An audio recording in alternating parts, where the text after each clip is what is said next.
네, 여러분 주말 잘 쉬셨습니까? 11월 17일 월요일입니다.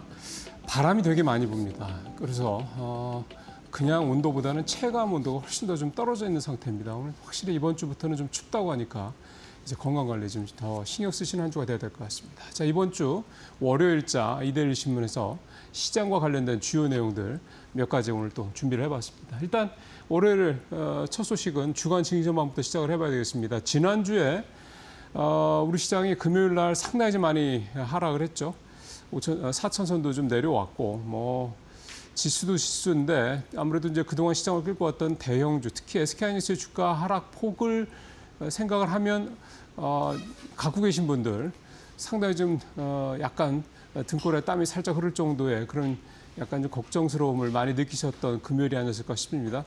일단 주말에 뉴욕 증시가 앞에서 자세히 들으신 것처럼 나스닥이 좀 살짝 반등을 하긴 했는데 여러 가지 내용들을 좀 구체적으로 들어보면 기술주들, 엔비디아나 이런 기술주들이 나쁘지는 않았지만 전체적으로 시장에서의 어떤 큰 흐름이 어쨌든 기술주들에게 그렇게 좀 우호적인 분위기는 좀 아닌 상황들이 나오다 보니까 금리 관련된 부분도 그렇고 어쨌든 이번 주도 좀 긴장감을 가지고 한 주를 좀 보내야 될 것 같습니다.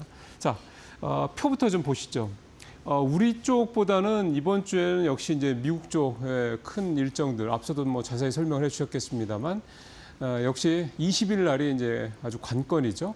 엔비디아 실적이 발표가 되기 때문입니다. FOMC 의사록 공개도 중요하게 좀 볼 수가 있겠습니다만 이번 주는 엔비디아 실적. 그러니까 지난주 어떤 상황들, 우리 상황들을 봤을 때 엔비디아의 실적, 실적 내용도 내용이긴 합니다만 젠슨 황 CEO의 최근의 시장 상황과 관련된 AI 업황과 관련된 젠슨 황 CEO의 언급 도대체 어떤 내용이 나올까?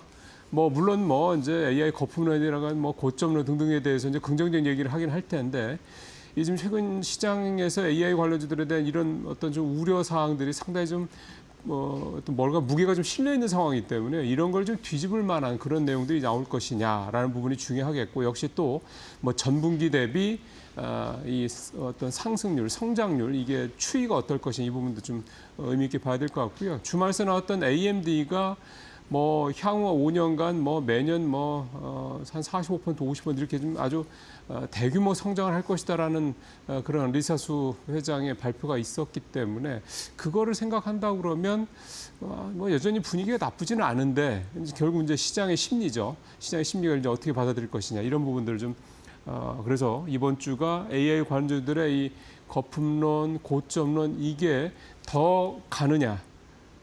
또는 여기서 뭔가 좀 주춤해지고 이제 좀 어느 정도 제동이 걸느냐 이거에 분기점이 되는 그러한 또 한 주가 될 것으로 보입니다. 만약에 시장에서 젠슨 황 CEO의 발언이라든가 계속해서 나오고 있는 실적들 또는 증권사 리포팅 것들 통해서 괜찮겠는데 그러면 이번 주 목요일을 기점으로 해서 특히 우리 장이 먼저 좀 약간 요즘에 선행하는 분위기니까요.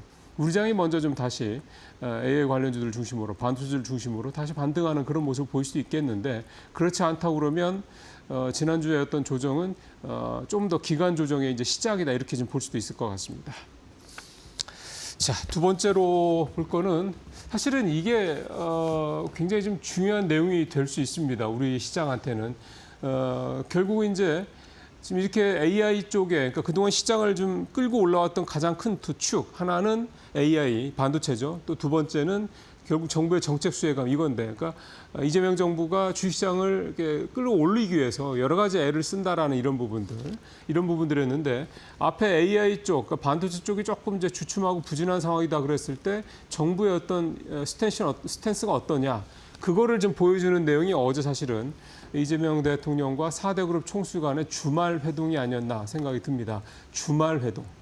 이 주말에 쉬는 날인데 이렇게 모여서 한다. 그만큼 이런 어떤 주말이냐 뭐냐 이런 거 관계없이 지금 정부의 시계는 계속해서 코스피 5천을 향해서 또 우리나라의 이 잠재 성장률을 반등시키기 위한 어떤 그런 구조적인 어떤 전환을 위해서 좀 계속해서 좀 진행을 하고 있다. 이렇게 좀 볼 수가 있는 거니까 상당히 좀 기대를 좀 갖고 바라볼 수 있는 대목이라고 볼 수가 있겠습니다. 사진에서 보시는 것처럼 이재명 대통령 좌우로 삼성 이재용 회장, SK 최태원 회장이 좀 앉아 있고 맞은편 쪽으로 정의선 회장, 구광모 LG 회장, 그다음에 김정관 산업부 장관 있죠. 그다음에 셀트리온 서정진 회장도 좀 보이고요. 자, 이렇습니다. 일단 표부터 한번 먼저 들어가 보죠. 핵심은 이겁니다. 4대 그룹이 모두 앞으로 5년 동안 800조 원을 투자한다는 내용이 되겠고, 일단 삼성전자가 5년간 이거의 절반인 450조를 투자했다는 내용을 밝혔습니다.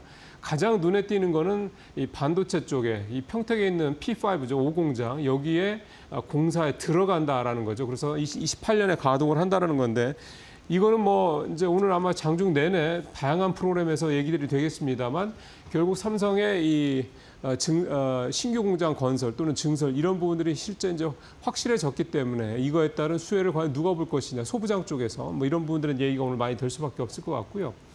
SK는요. 일단 용인 반도체 클러스터 600조 원을 투자한다는 얘기를 어제 했습니다. 이게 5년간에 600조가 들어갈 수 있는 거고, 아니면 그 이후까지 해서 600조 원 될 수 있는 거, 이제 그거는 이제 앞으로의 이제 반도체 업황에 따라 달라지긴 하겠습니다만, 지금 분위기로 봐서는 뭐 앞으로 4, 5년 안에 대규모 투자가 진행될 것은 뭐 불가피하다 이렇게 봐야 될 것 같고요. 뭐 삼성전자 전자급, 그러니까 뭐 삼성 SDI나 전기나 이런 데 말고 삼성전자급에 가까워지는 그런 투자 규모가 나타날 수 있다. 일단 돈을 엄청나게 좀 벌고 있기 때문에 그런 기대를 좀 가져볼 수가 있는 거고요. 역시 반도체죠. 그러니까 증설에 대한 이제 이슈가 좀 나올 수 있다는 얘기입니다. 그다음에 현대차도 125조, 원래보다 한 10조 이상 더 투자를 하겠다 그런 얘기를 좀 했죠. 모빌리티 쪽, 미래 신산업 쪽. 그래서 현대차 같은 경우는 AI, 로봇, 그린 에너지 이런 식으로 좀 포커싱이 좀 되고 있습니다. LG도 100조 원을 국내 투자하겠다. 특히 LG는 소재, 부품, 장비 쪽에 60조 원을 투자하겠다는 내용이 좀 눈에 띕니다. 이게 특히 지금 LG는 이 전장 쪽, 그다음에 AI와 관련돼서는 실제 그 AI의 AI의 그 기술이 적용될 수 있는 약간 중국이랑 비슷한 흐름입니다. 그런 엣지단의 어떤 그런 기술 개발에 주력을 하겠다 이런 얘기를 하고 있어서요.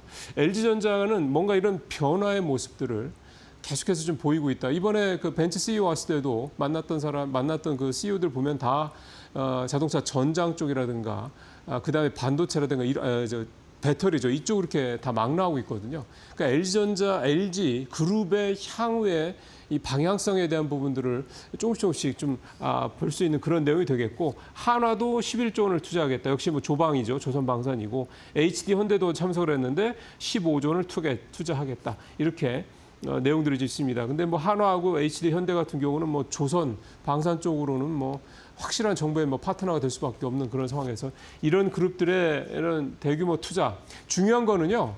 과거 정부에서도 정권 초에 항상 재벌 그룹들 모아놓고 뭐 이런저런 얘기가 밥 한 번 먹고 뭐 대규모 투자한다는 얘기가 늘 있었습니다. 신규 인력 채용 이런 문제도 있었고, 근데 끝까지 잘 지켜진 데들이 글쎄요 그렇게 많지 않았습니다.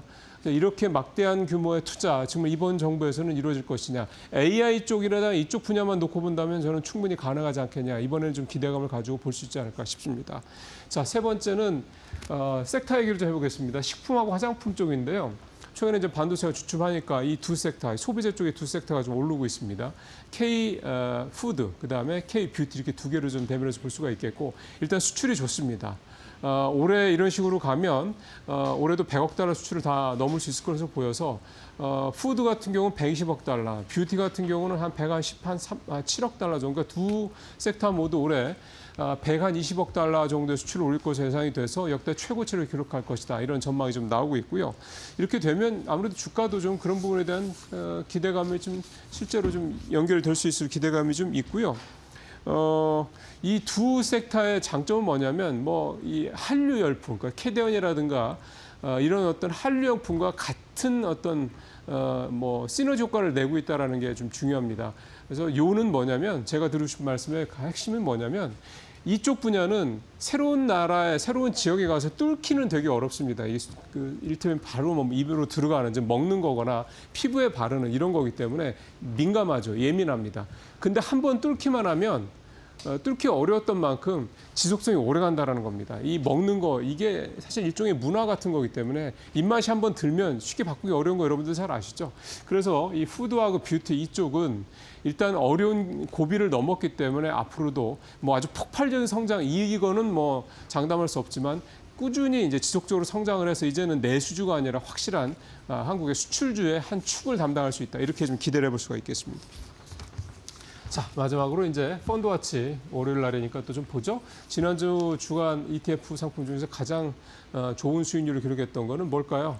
뭐 짐작하시겠지만 바이오였습니다. 표가 준비됐으면 보면 좋은데 일단 바이오 쪽에서 ABL 바이오의 어떤 이 라이센스 3조 8천억짜리 이거 효과 하나. 그 다음에 그동안에 좀 쉬었죠.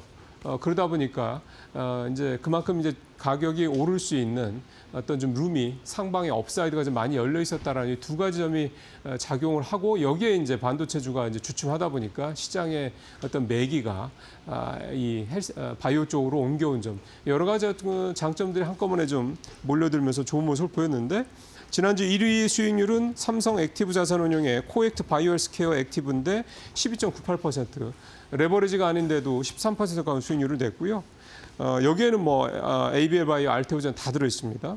그다음에 미래셋의 미래셋형 연금 한국 헬스케어 11%, DB 자산운용의 바이오 헬스케어 펀드 10%, 타임 포트폴리오의 바이오 액티브 ETF 10%. 타임 폴리오도 오래간만에 이렇게 수익률 상위권에 좀 이름을 좀 냈네요. 지난주 국내 주식형 펀드 평균 수익률 3.4%. 지난주에 주 중반까지 4,100선 뚫으면서 장이 막 잘 가다가 막판에 좀 밀렸죠. 4,000선 지키긴 했습니다만 그런 불구하고 이 ETF 수익률들은 비교적 괜찮았고요. 해외 주식형 0.98%, 1% 정도 냈고 남미 신흥국 주식이 4%가 넘어서 가장 상승률이 컸고요. 개별 상품 중에서는 NH 아몬디의 하나로 글로벌 금채굴 기업. 금값이 여전히 좀 괜찮다 보니까 이쪽 ETF가 13.6%를 가장 높은 상승률을 기록을 했습니다. 이번 주에도 주인공이 누가 될까요? 엔비디아만 본다면 반도체 다시 좀 회생을 할 것이냐, 아니면 여전히 바이오가 강세를 보일 것이냐, 아니면 다른 섹터가 이번 주를 주인공이 될 것이냐, 또 기대가 좀 됩니다. 마치겠습니다.